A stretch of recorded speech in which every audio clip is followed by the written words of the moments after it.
इसके एमसीक्यूज देखें चैप्टर 13 के 2019। The resistance of a current carrying wire does not depend on, resistance depend नहीं करती नंबर 1 टेम्परेचर पर, नंबर 2 लेंथ पर, नंबर 3 एरिया पर, नंबर 4 इलेक्ट्रिक करंट पर। किस पर डिपेंड नहीं करती? क्यों? फॉर्मूला क्या था? R is equal to ρ L upon A। Resistance depend करती है किस पर? लेंथ पर करती है, एरिया पे भी करती है।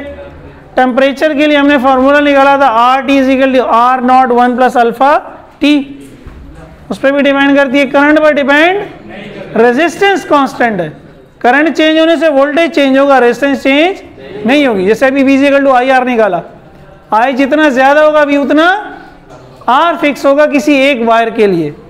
ये जो आपने वायर डाल दिए घरों में, अब इसका R चेंज नहीं हो सकता, ठीक है।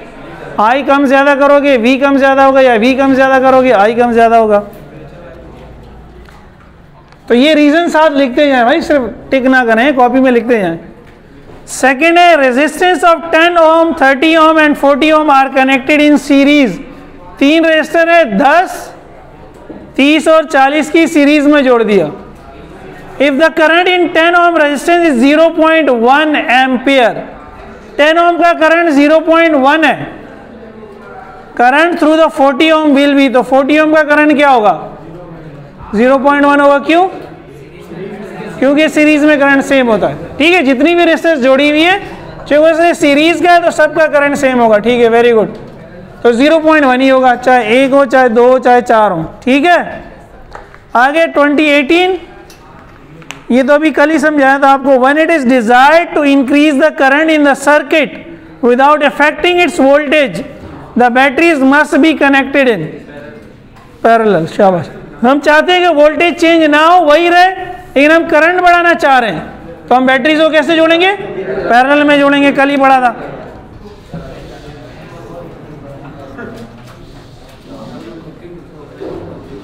अगला question 112, a metallic wire of length L, यही क्वेश्चन है। Length L, resistor R, resistivity ρ is cut into 2 equal parts. एक तार को हमने 2 बराबर हिस्सों में तोड़ दिया।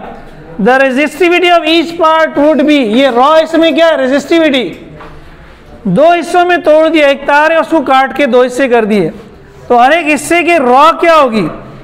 ρ ही रहेगी, 2ρ हो जाएगा, ρ/2 हो जाएगा, या ρ/4 हो जाएगा? ρ ही रहेगी, क्योंकि ये डिपेंड करता है मटेरियल पर। मटेरियल चेंज होगा तो ρ ये कांस्टेंट है, L और A चेंज होगा तो R चेंज होगा, ρ चेंज नहीं होगा, ठीक है।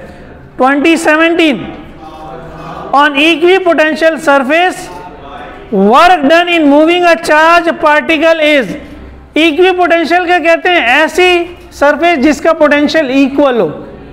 जिसका पोटेंशियल क्या हो? जब पोटेंशियल इक्वल होगा तो चार्ज को एक जगह से दूसरी जगह मूव कराने के लिए हमें कोई काम करना नहीं पड़ेगा, वो तो पोटेंशियल डिफरेंस की वजह से करना पड़ता है ना। पोटेंशियल डिफरेंस की डेफिनेशन क्या थी? Work done by external agent, याद है? Per unit charge. अब अगर पोटेंशियल सेम है, पोटेंशियल सेम है तो डेल्टा वी 0 है, ये डेल्टा वी था बेसिकली, अगर याद हो। जब डेल्टा वी 0 है तो वर्क क्या हो जाएगा? वर्क आपको कोई नहीं करना पड़ेगा। तो इक्वी पोटेंशियल अगर कोई सरफेस है उस पर चार्ज को मूव कराने के लिए काम कोई करना नहीं पड़ता। यही क्वेश्चन उसने पूछा है।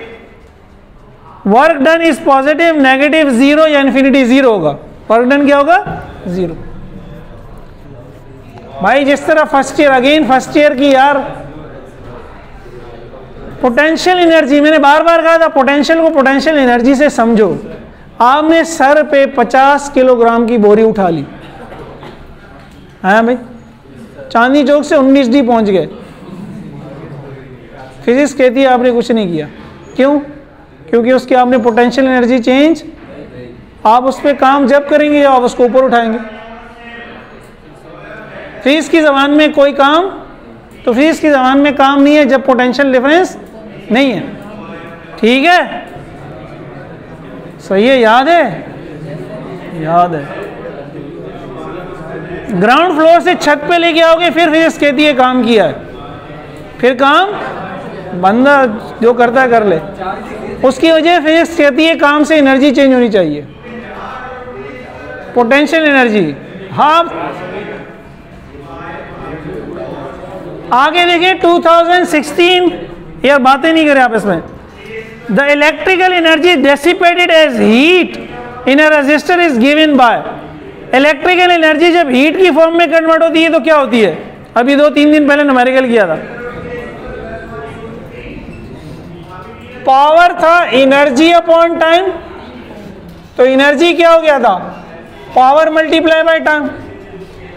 सही है। और पावर के 3 फॉर्मूले थे, वो आई थी,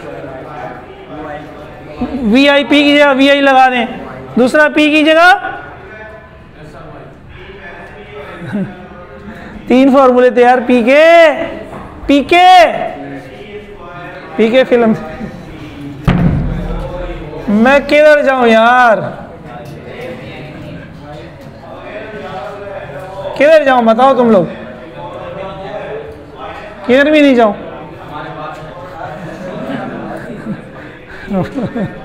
तुम लोग पढ़ते क्यों नहीं हो?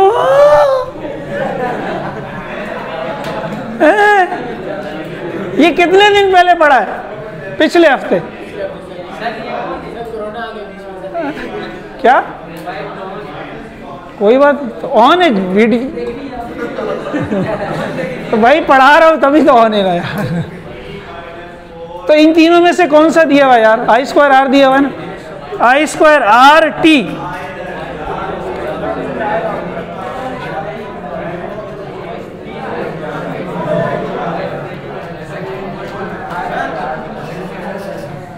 जी बोले।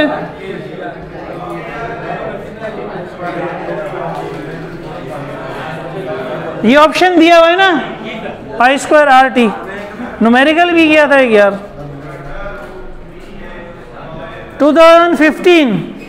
A battery of EMF E has an internal resistance R if a current I is drawn in terminal potential difference V क्या होगा?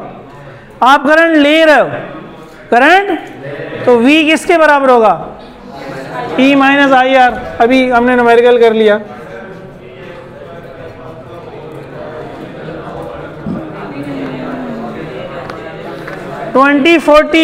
में कोई नहीं है। 2013 3, 5 और 7 ओम के रेजिस्टेंस पैरेलल में अगर 5 ओम का जो पोटेंशियल है वो 6 वोल्ट है, तो बताएं बाकियों का क्या होगा? 3 रेजिस्टर पैरेलल में जोड़े में भाई, एक का वोल्टेज 6 वोल्ट है, तो बाकियों का क्या होगा? क्या होगा?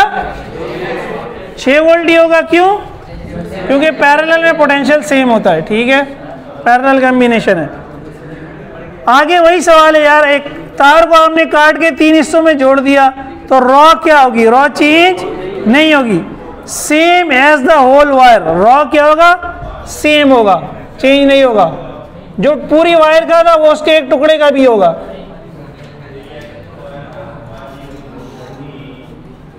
तार को टुकड़े कर दो, चूरा चूरा कर दो, तार का कीमा बना दो, रॉ की वैल्यू चेंज नहीं होगी। वो तो मटेरियल पे डिपेंड करती है।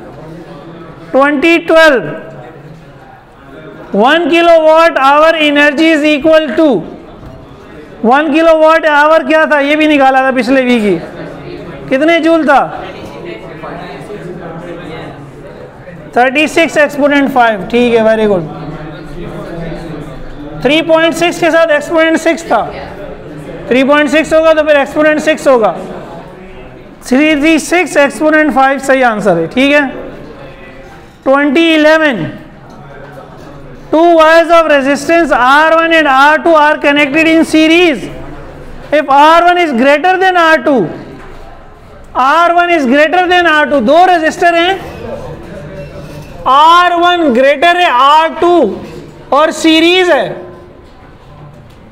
सीरीज में करंट क्या होगा? सेम होगा। तो कहते हैं हीटिंग किसमें ज्यादा होगी? हीटिंग वही पावर की वजह से होगी, आई स्क्वायर आर की वजह से। तो इसकी पावर क्या हो जाएगी? आई स्क्वायर आर 1, इसकी क्या हो जाएगी? आई स्क्वायर। अब आई अगर सेम है तो आई स्क्वायर तो सेम हो गया। अगर R1 बड़ा है तो फिर आई स्क्वायर R1 आई स्क्वायर R2 से बड़ा होगा।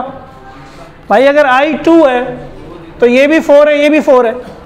अब अगर R1 2 है और R2 1 है तो ये बड़ा हो जाएगा। सही है, आई स्क्वायर टर्म तो दोनों में सेम है। अब अगर R1 R2 से बड़ा है तो आई स्क्वायर R1 आई स्क्वायर R2 से बड़ा है। अगर R1 R2 से छोटा है तो आई स्क्वायर R1 आई स्क्वायर R2 से छोटा होगा। वो कह रहा है R1 R2 से बड़ा है, तो आई स्क्वायर R1 भी आई स्क्वायर R2 से बड़ा होगा। तो R1 में हीटिंग ज्यादा होगी।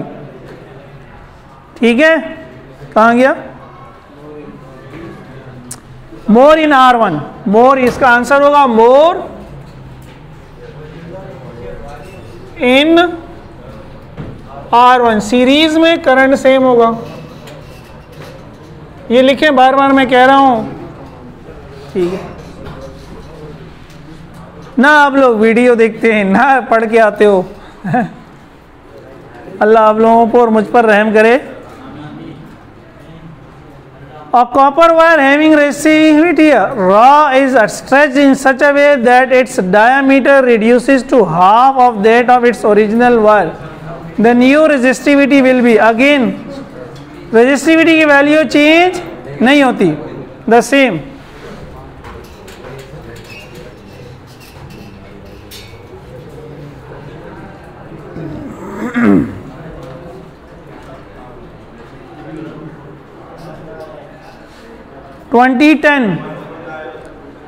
The commercial unit of electrical energy is, electrical energy की कमर्शियल यूनिट क्या है? किलोवाट आवर, जिसको हम 1 यूनिट कहते हैं। चलो कुछ तो सीख लिया है भाई, कुछ तो सीखा अल्हम्दुलिल्लाह। 2010 के बाद 2009, EMF of 3 cells each of 2 volts in parallel will be। 3 sales हैं पैरेलल में, एक की EMF 2 वोल्ट है, तो टोटल की क्या होगी?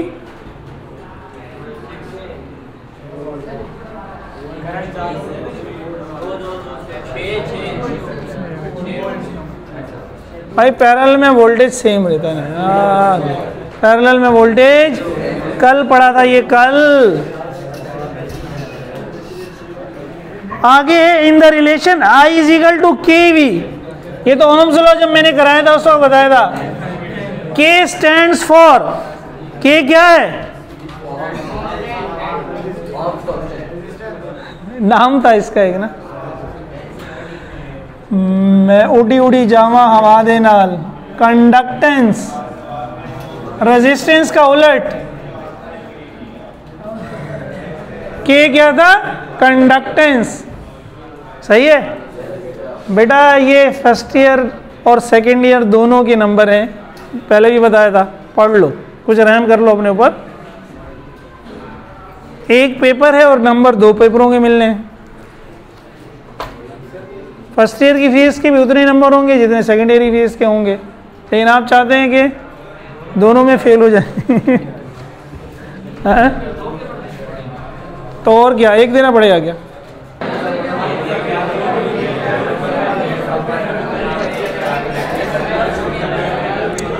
To 2008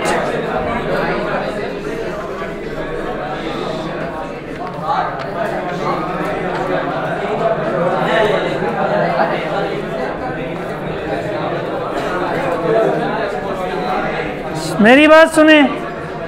a piece of wire of length L, अच्छा तो ये छोड़ दिया मैंने। In a house circuit all electrical appliances are connected in parallel with the phase and the neutral. Again phase कहते हैं वो गर्म तार को, न्यूट्रल कहते हैं ठंडी तार। आप पैरेलल में क्यों जोड़ते हैं? Number 1, different current same potential, ये कल ही हमने पढ़ा था, सही है। सेकंड ऑप्शन जो है डिफरेंट करंट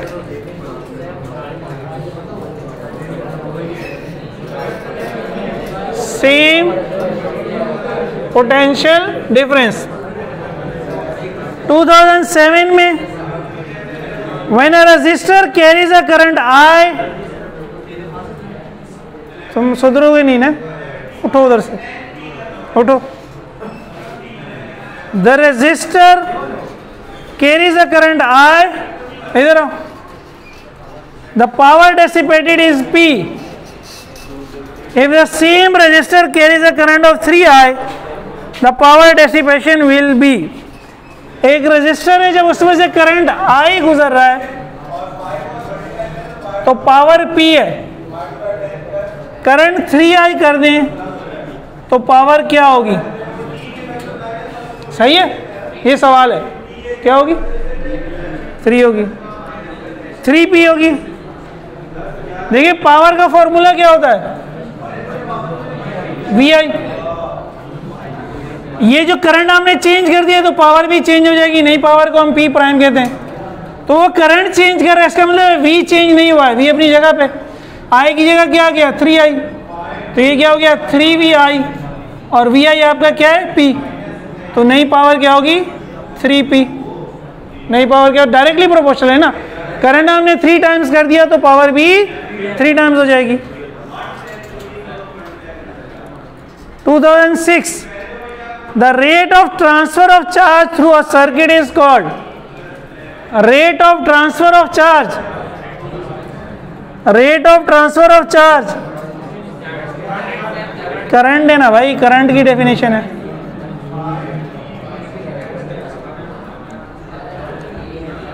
आगे कहता है that power dissipated by a resistance is given by, वही बात है, पावर, पावर का फॉर्मूला क्या है? VI तो है नहीं इसमें, कौन से वाला ठीक है? V²/R वाला ठीक है, सेकंड वाला। पहले वाला जो है वो VR है, तीसरे वाले में IR² है, तो दोनों क्या गलत हैं, वो I²R है। 2004 में ये कहता है रेजिस्टेंस की डायमेंशन निकालें। ये जरा आप लोग निकालिएगा, फर्स्ट ईयर में पढ़ी थी ना डायमेंशन, इसको निकालें। मैं आगे एक सवाल करते हैं, फिर मैं आखिर में कराता हूं अगर आप लोगों ने नहीं की तो।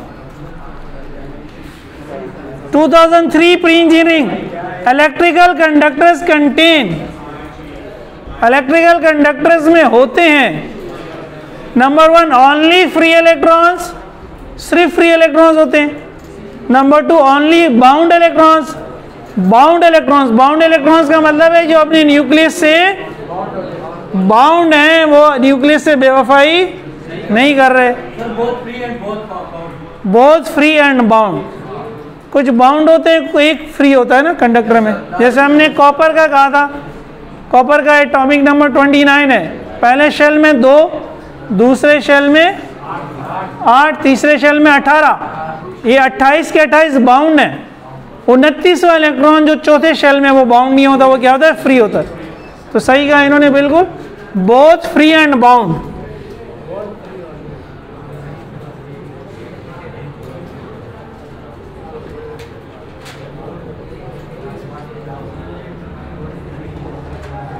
For A3 Ohm's law is obeyed in, ohm law ओबे होता है, मेटेलिक कंडक्टर में होता है, ठीक है। बाकी में क्यों नहीं होता?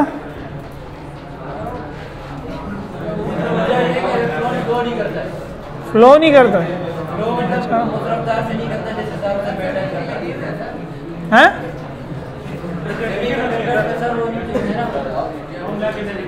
ओम्स लॉ की कंडीशन क्या थी याद है?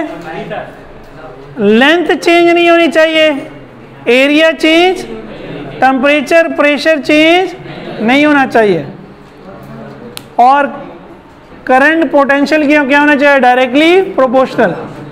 जितना करंट, जितना वोल्टेज बढ़े उतना ही करंट बढ़े। सेमीकंडक्टर भी हम पढ़ेंगे चैप्टर 16 में, ऐसा नहीं होता। तो जब सेमीकंडक्टर में नहीं होता तो ट्यूब में भी नहीं होता, ऑल ऑफ द अबव में भी नहीं होता, कंडक्टर में होता है, ठीक है। करंट फ्लो होता है, करंट फ्लो ही नहीं होगा तो ओम्स लॉ वैलिड ही नहीं होगा। मेटालिक कंडक्टर, ये हमारे कॉपर तारें वगैरह है ना, ये सेमीकंडक्टर हम पढ़ लेंगे आगे।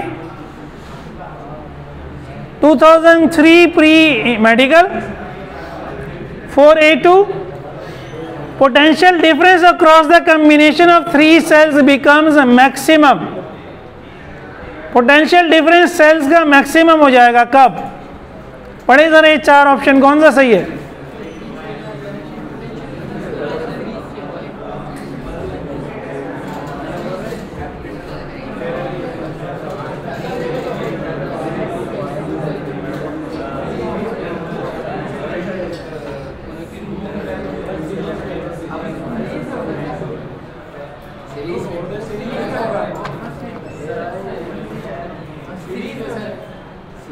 कल ही पढ़ा था ना यार, तीनों को सीरीज में जोड़ोगे तो ही तीनों से क्या मिलेगा? मैक्सिमम।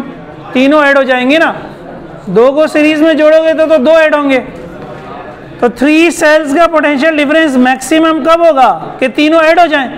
तीनों ऐड कब होंगे? जब तीनों सीरीज में होंगे। Three cells are connected in series.